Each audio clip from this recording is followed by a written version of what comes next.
Hi students, welcome to our next session. In this session, we can discuss about the methods of participation in management. Methods of participation in management. Now we can explain there are 7 methods of participation. They are collective bargaining, works committee, shop or department council, joint councils, board representatives, workers' ownership of enterprise, quality circles. First one is collective bargaining. ILO has defined. ILO means International Labour Organization. ILO has defined collective bargaining as negotiation about working condition and terms of employment between an employer and a group of employees or one or more employee organization with a view to reaching an agreement wherein the terms serves as a code of defining the rights and obligations of each party in their employment or industrial relation. ILO പറയുന്നതനുസരിച്ച് collective bargaining എന്ന് പറയുന്നത് negotiation between the employer and group of employees. എംപ്ലോയറും ഒരു group of എംപ്ലോയീസും ചേർന്നുള്ള ഒരു negotiation ആണ് ഈ collective bargaining. What about the negotiation? Negotiation about working condition and employment terms. Working condition and employment terms. Working conditionും അതുപോലെ തന്നെ എംപ്ലോയ്മെന്റ് ടേംസുമായി ബന്ധപ്പെട്ട ഒരു നെഗോഷിയേഷൻ ആണ്. എംപ്ലോയറും എംപ്ലോയിയും തമ്മിലുള്ള ഒരു നെഗോഷിയേഷൻ ആണ്. എന്തിനാണ് ഈ നെഗോഷിയേഷൻ? അവരെന്തിനാണ് ഇങ്ങനെ ഒരു കൂടിച്ചേർന്ന് ഇങ്ങനെ അവർ ആലോചിക്കുന്നത് എന്തിനാണ്? Organisation with a view to reaching an agreement. ഒരു എഗ്രിമെന്റിൽ എത്തിച്ചേരാൻ വേണ്ടിയിട്ടാണ് എംപ്ലോയറും എംപ്ലോയിയും തമ്മിൽ ഒരു എഗ്രിമെന്റിൽ എത്തിച്ചേരുക. Wherein the term serves as a code of defining the right and obligation of each party in their employment and industrial relation. അവരുടെ industrial റിലേഷനിലും എംപ്ലോയ്മെന്റിലും ഓരോ പാർട്ടിയുടെയും റൈറ്റ്സും ഒബ്ലിഗേഷൻസും ഡിഫൈൻ ചെയ്യാനായിട്ട് അവരൊരു എഗ്രിമെന്റിൽ എത്തിച്ചേരാം. അപ്പോൾ വർക്കിംഗ് കണ്ടീഷനോ അല്ലെങ്കിൽ എംപ്ലോയ്മെന്റ് ടേംസുമായി ബന്ധപ്പെട്ട കാര്യങ്ങളിൽ അവർ ഒരുമിച്ചിരുന്ന് ഒരു എഗ്രിമെന്റിൽ എത്തുന്ന ഒരു പ്രോസസ്സാണ് കളക്റ്റീവ് ബാർഗെയിനിങ്. കളക്റ്റീവ് എന്തുകൊണ്ടാണ് നമ്മൾ ഇതിനെ we can call it as collective because both the employer and employee act as a group rather than individual. Individual ആയിട്ടല്ല, ഗ്രൂപ്പായിട്ടാണ് അവരവിടെ ബാർഗെയിൻ ചെയ്യുന്നത്. എംപ്ലോയറും എംപ്ലോയിയും act as a group rather than individual. ഒറ്റയ്ക്കല്ല, അവരൊരു ഗ്രൂപ്പായി നിന്നുകൊണ്ടാണ് ബാർഗെയിൻ ചെയ്യുന്നത്. അതുകൊണ്ടാണ് ഇത് കളക്റ്റീവ് എന്ന് നമ്മൾ പറയുന്നത്. Then collective bargaining, the features of collective bargaining. Collective bargaining is a continuous process which aims at establishing stable relationship between the parties involved. What are the parties involved in collective bargaining? What are the parties? Employer and employees act as a group for collective bargaining. So these are the parties involved in collective bargaining. It's a continuous process. It's not an end process. It aims at establishing stable relationship or healthier relationship between the employer and the employee. ഇതൊരു continuous പ്രോസസ്സാണ്. എംപ്ലോയറും എംപ്ലോയിയും തമ്മിലുള്ള ആ relation നല്ല stable ആക്കാൻ വേണ്ടിയിട്ടുള്ള ഒരു പ്രോസസ്സാണ്, collective ആയിട്ടുള്ള ഒരു പ്രോസസ്സാണ് collective bargaining. It's a continuous process. It's a collective process. Why it is called a collective process? Is a collective process because the representatives of both management and employees participated in the process. രണ്ടുപേരും participate ചെയ്യുന്നുണ്ട്. അതുകൊണ്ടാണ് individual ആയിട്ടല്ല participate ചെയ്യുന്നത്, group ആയിട്ടാണ് participate ചെയ്യുന്നത്. So collective process ആണ്. It not only involves the bargaining agreement but also involves the implementation of such an agreement. ഇവിടെ നമ്മൾ ഒരു എഗ്രിമെന്റിൽ എത്തിച്ചേരുക മാത്രമല്ല ചെയ്യുന്നത്, it takes the responsibility of implementing such an agreement. ആ എഗ്രിമെന്റ് നമ്മൾ ഫോം ചെയ്യുന്നു, ആ എഗ്രിമെന്റ് നമ്മൾ ഇംപ്ലിമെന്റ് ചെയ്യുന്നു in order to bring democracy in the industrial life. The second method of participation is works committee. Works committee under the Industrial Dispute Act 1947. Every establishment employing 100 or more workers is required to constitute a works committee. Where there is 100 or more workers are employed under the Industrial Dispute Act, we have to form a forum, that is works committee. അപ്പോൾ industrial dispute act 1947 അനുസരിച്ചിട്ട് എവിടെയാണോ 100 or more workers ഉള്ളത് അവിടെ ഒരു form നമ്മൾ create ചെയ്യേണ്ടി വരും, ഒരു ഫോറം നമ്മൾ ക്രിയേറ്റ് ചെയ്യേണ്ടി വരും. That is called works committee. The works committee is a committee which have equal participation from employer and employee. Employees-ന്റെ ഭാഗത്തു നിന്നുള്ള ആൾക്കാരുണ്ടാവും, അതിനകത്ത് എംപ്ലോയറുടെ ഭാഗത്തു നിന്നുള്ള ആളുകളും ഉണ്ടാവും. Equal representation of both. The main purpose of this committee is to provide measures for securing and preserving amity and good relation between the employer and employee. ഇനി എന്തെല്ലാം കാര്യങ്ങളാണ് ഈ കമ്മിറ്റിയുടെ purpose? Mainly the industrial relation. What about industrial relation?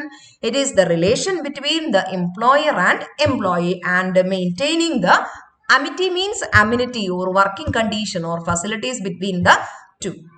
That is the main purpose of the committee. ഈ കമ്മിറ്റിയുടെ purpose എന്ന് പറയുന്നത് working condition, അതുപോലെ തന്നെ ഇൻഡസ്ട്രിയൽ റിലേഷൻ. അപ്പൊ എവിടെയാണോ 100 or more വർക്കേഴ്സ് ഉള്ളത്, ഇൻഡസ്ട്രിയൽ ഡിസ്പ്യൂട്ട് ആക്ട് അനുസരിച്ച് അങ്ങനെയുള്ള സ്ഥലങ്ങളിൽ ഒരു വർക്ക്സ് കമ്മിറ്റി ഫോം ചെയ്യണം. Works committee is the equal participation from employer and employee. The main agenda of this committee, that is the working condition and the employer-employee relationship. The functions of works committee. Works committee deals with matters of day-to-day functioning at the floor level or shop level or lower level, operational level. That is works committee എവിടെയുള്ള കാര്യങ്ങളാണ് day-to-day functioning of the shop floor എന്ന് പറഞ്ഞാൽ lower ലെവലിലുള്ള operational ലെവലിലുള്ള ആളുകളുടെ day-to-day functioning ആണ് works committee focus ചെയ്യുന്നത്. Works committee are concerned with condition of work such as ventilation, lighting, sanitation, amenities such as drinking water, canteen, dining rooms, medical and health services, education and recreation facilities, safety measures, accident prevention mechanism, etc. These are all the various amenities available to the workers. Amenities means facilities. The works committee formed in order to take care the working condition and the industrial relation. Then third one is shop or departmental council. Shop or departmental council. In the year 1975, the October 30th announced a new scheme called shop or departmental council. 1975 ഇങ്ങനെ ഒരു scheme നമ്മൾ develop ചെയ്തത്. Government of India develop ചെയ്ത shop or department council. എവിടെയാണോ 500 or more workers are there, എവിടെയാണോ നമുക്ക് 500 അതിലധികമോ workers ഉള്ളത് അവിടെയെല്ലാം മസ്റ്റ് ആയിട്ട് ഒരു ഷോപ്പ് കൗൺസിൽ ഉണ്ടാകണം.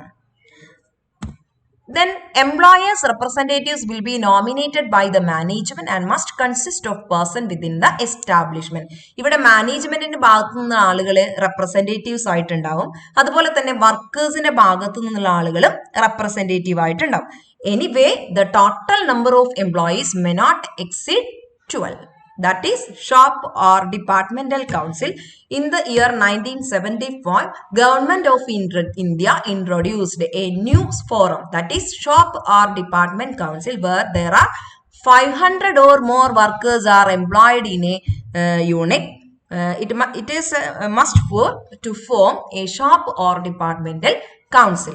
The shop and department council will have representatives from employer and employee. The total number of employees may not exceed 12. Then the next one is joint council. Joint council, JMC, otherwise known as JMC, Joint Management Council. It is constituted for the whole unit where there are 500 or more workers are employed. It is compulsory to have JMC. എവിടെയാണോ 500 or more workers employ ചെയ്യുന്നത് അവിടെ ഒരു JMC or Joint Council compulsory ആണ്. JMC means Joint Management Council. Only such person who are actually engaged in the unit shall be the members of joint council. അതിനകത്ത് engage ചെയ്യുന്ന ഫേമിലുള്ള ആളുകൾക്ക് മാത്രമാണ് അവിടെ membership കിട്ടുള്ളൂ. A joint council shall meet at least once in a quarter. 3 months ഒരിക്കൽ joint council കൂടും. The chief executive of the unit will be the chairperson. ഈ JMCയുടെ chairperson ആരായിരിക്കും? The chief executive of the unit. നമ്മുടെ ഓർഗനൈസേഷന്റെ chief executive ആരാണോ അയാൾ തന്നെയായിരിക്കും ഇതിന്റെ ചെയർപേഴ്സൺ. വൈസ് ചെയർമാനെ നമ്മൾ ഇലക്ട് ചെയ്യും. It will have a definite period of 2 years. 2 വർഷത്തിലേക്കാണ് നമ്മൾ ഈ ജോയിന്റ് മാനേജ്മെന്റ് കൗൺസിൽ നമ്മൾ 2 വർഷത്തേക്കാണ് നമ്മൾ ഫോം ചെയ്യുക. The decisions will be binding on both parties. ഇവിടെ എംപ്ലോയറുടെ ഡിസിഷനും എംപ്ലോയിയുടെ ഡിസിഷനും മാനിച്ചുകൊണ്ടാണ് നമ്മൾ ഓരോ ഡിസിഷൻസ് എടുക്കുക. And it will be implemented within 1 month. ഇങ്ങനെയുള്ള കാര്യങ്ങളിൽ നമ്മൾ ഒരു ഡിസിഷൻ എടുത്തു കഴിഞ്ഞാൽ it will be implemented within 1 month. ഒരു മാസത്തിനുള്ളിൽ തന്നെ നമ്മൾ അത് ഇംപ്ലിമെന്റ് ചെയ്യും. What are the functions of JMC or Joint Council? Fixation of production norms. Production norms set cheya. Norms means rules for production fix cheya. Work planning cheya. Production target, training, reward policy, creative suggestions, health, safety, etc. These are all the functions of Joint Management Council. What are they? Fixation of production norms, work planning, production target. We can mainly confine the functions of JMC are divided into 2, that is production matters and also the working condition matters. Then the next one is workers' ownership of enterprise. Workers' ownership of enterprise, otherwise known as co-partnership. Workers' ownership of enterprise, otherwise known as co-partnership. This is a mechanism in order to make the workers become the shareholders of our company. നമ്മുടെ വർക്കേഴ്സിനെ നമ്മുടെ കമ്പനിയുടെ share holders ആക്കുക.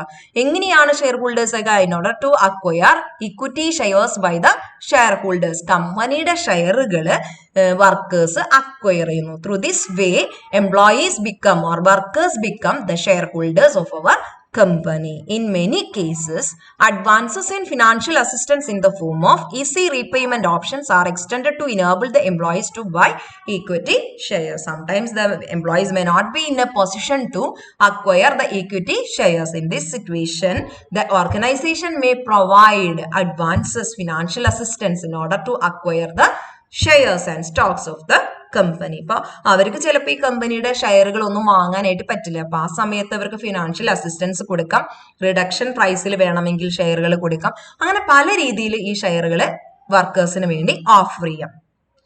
ഇതിപ്പോ manufacturing ഫേമിലായാലും service ഫാക്ടറിലായാലും സെക്ടറിലായാലും ഇങ്ങനെയുള്ള മെത്തേഡുകൾ നമുക്ക് available ആണ്. അപ്പോൾ through this option the employees will become the part of the organisation. അല്ലെ, ഇപ്പൊ ഷെയർ വാങ്ങുക എന്ന് പറയുമ്പോൾ ഇവരും അതിലത്തെ ഷെയർ ഹോൾഡേഴ്സ് ആയി മാറാണ്. സോ അവരുടെ ഇൻട്രസ്റ്റ് ആ ഓർഗനൈസേഷനിൽ കൂടുകയാണ്.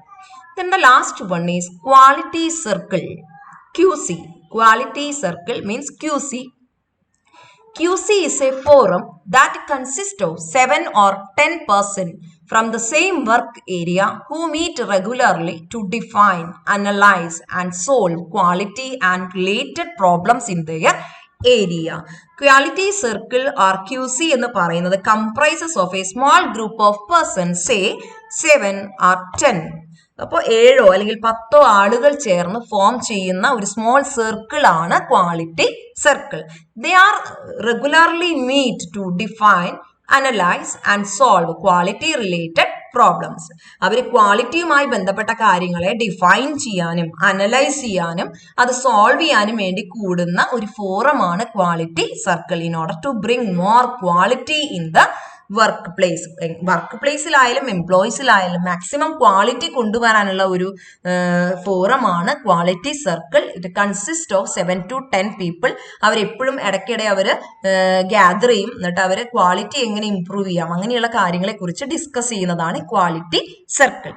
This quality circle takes a lot of time and commitment on the part of members for regular meeting, analysis, brainstorming, etc. ഈ ക്വാളിറ്റി സർക്കിൾ അതിന്റെ ഒരുപാട് സമയം മീറ്റിങ്ങുകൾ കണ്ടക്ട് ചെയ്യാണ്. കുറേ മീറ്റിങ്ങുകൾ, അനാലിസിസ്, അതുപോലെ തന്നെ ബ്രെയിൻ സ്റ്റോമിങ്, ഐഡിയാസ് കിട്ടാൻ വേണ്ടിയിട്ടുള്ള ഒരു ടെക്നിക്കാണ് ബ്രെയിൻ സ്റ്റോമിങ്. ഇങ്ങനെയുള്ള കാര്യങ്ങൾക്ക് അവർ ഒരുപാട് സമയം സ്പെൻഡ് ചെയ്യുന്നു. എന്താണ് ഇതിന്റെ effect? In order to bring quality in all aspects. Most quality circles have a definite life cycle. 1 to 3 years വരെയൊക്കെയാണ് നമ്മൾ ഈ ക്വാളിറ്റി സർക്കിൾ നമ്മൾ ഫോം ചെയ്യുക. 1 to 3 years ഒക്കെയാണ് അതിന്റെ എക്സ്പയറി ഡേറ്റ്. പക്ഷെ ചില ക്വാളിറ്റി സർക്കിൾസ് അത് കഴിഞ്ഞാലും സർവൈവ് ചെയ്യും. As the case may be. Then cation, that is cation. Cation is called continuous improvement. Cation is also called continuous improvement. It is a policy of constantly introducing small incremental changes in a business in order to improve the quality or efficiency. അപ്പോൾ continuous improvement ആണ്, ഒരു particular word ആണ് Kesan. Continuous improvement ആണ്. ഇവിടെ നമ്മൾ quality improve ചെയ്യാൻ വേണ്ടിയിട്ടുള്ള, quality improve ചെയ്യുക അല്ലെങ്കിൽ എഫിഷ്യൻസി ഇംപ്രൂവ് ചെയ്യാൻ വേണ്ടിയിട്ടുള്ള ഒരു ചേഞ്ചസ് കൊണ്ടുവരാം. Changes are introduced in order to have quality or efficiency. Quality കൂട്ടാൻ വേണ്ടി എപ്പോഴും ഇങ്ങനെ ചെറിയ ചെറിയ ചേഞ്ചസ് വരുത്തുക. അതാണ് ഈ കേസൻ എന്ന് പറഞ്ഞാൽ. ഇതിന്റെ main aim is to improve the quality. This approach assumes that employees are the best people to identify room for improvement since they see the process in action all the time. A firm uses this approach. ഇതിനകത്ത് പറയുന്നത് ഇതാണ്, employees ആണ് best people to identify. എംപ്ലോയീസിലാണ് improvement വരുത്തുന്നത്, അവർക്ക് തന്നെയാണ് അത് ചെയ്യാനായിട്ട് സാധിക്കുക. Since they see the process in action all the time. അതിനു വേണ്ടി എപ്പോഴും അവരെ ട്രൈ ചെയ്തുകൊണ്ടിരിക്കുക, അവരിൽ തന്നെ മാറ്റങ്ങൾ വരുത്തുക, ഇംപ്രൂവ് ചെയ്യുക, അങ്ങനെ ക്വാളിറ്റി കൊണ്ടുവരാം. അതാണ് കേസൻ. Thank you all.